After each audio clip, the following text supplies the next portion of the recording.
Hey everyone, welcome to week 5 of our Ninja Camp series where we're going to be talking with the kids all about taking off anger and putting on self-control.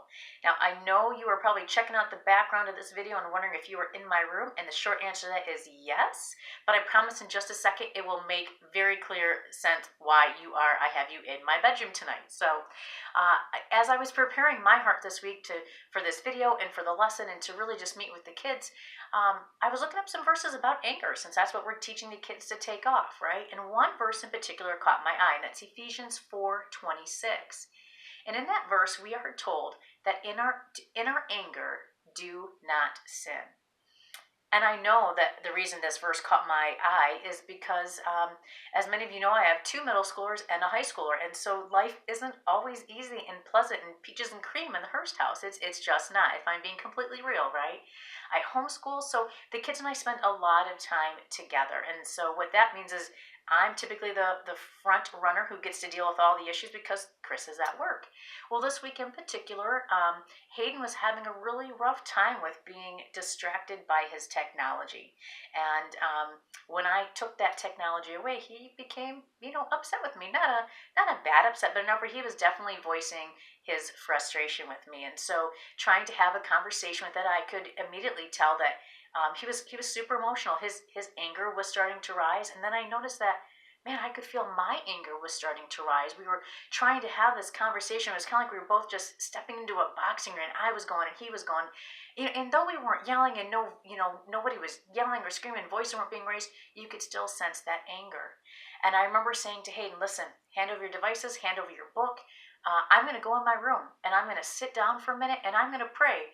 And I'm pretty sure that I had suggested he should probably start praying too, because at this point I'm starting to get pretty angry.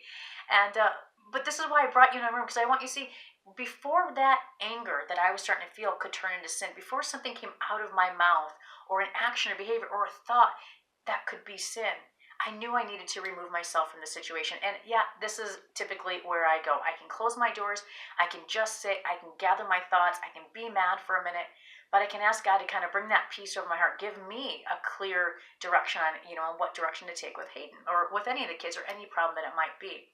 So if we are told that in our anger, do not sin, we need a place, we need something we can do so it can keep us from creating that sin out of the anger, if that makes sense. And if you think about it, anger usually stems most often because there's something we want. It might not be materialistic. It could be a thought, something we want somebody to know about us or know that we're thinking. I know I just read an article, was it this morning, I think, about a man that they arrested who was planning to blow up the National Mall in DC because he wanted everyone to know his political position. His anger was turning into sin. And so that's what we want to teach the kids to avoid. What can they do? Well, how can we keep that anger, which is okay to feel, but how can we keep that from turning into sin? Maybe you can share with the kids where you go. How do you handle that when you're angry and you don't want to sin? For me, it's right there, right? That's my place. That's what I do. And you know what's awesome is when I calmed myself down, I went back in to have a nice logical conversation with Hayden. He wasn't super logical at first, but we got to the point where I could see God literally just bringing his emotion level back to where I needed to be, so then we could have that logical conversation. We could talk about boundaries and why I see it one way and he sees things another. And that's the whole goal, right? I'm not sinning from my anger. Anger is a natural emotion, but we can work it out. So I encourage you, share a story with your few this week. Let them see you're real. It doesn't have to be about you. It doesn't have to be about your kids, but something, let them see that you're real. And anger is a real emotion, but we can put on self-control when dealing with our anger. So I just want to touch base about a couple things with you regarding this weekend. First of all, I know one small group leader mentioned to me that she is challenging her kids to read the Bible. And I think hers was 5 to 10 minutes a day, every day. Hey, come up with a challenge for your kids. Maybe you challenge us to read the Bible 3 times a day and come back and tell you about it.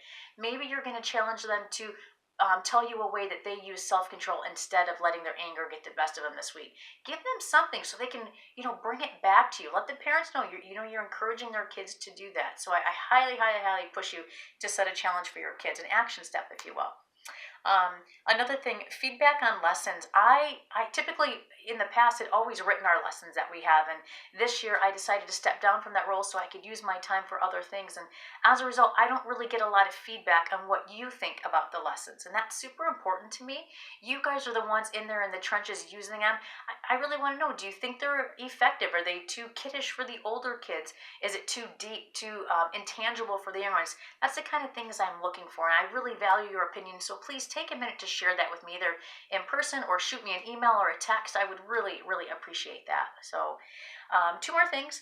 I sent out the November scheduling form because, yes, it is already November, which, holy mackerel, means Christmas is coming soon. So I also know this is a busy time for you. There's hunting, there's shopping, there's holiday gatherings. So please, I need to know what your schedule is if you aren't going to be here a given weekend.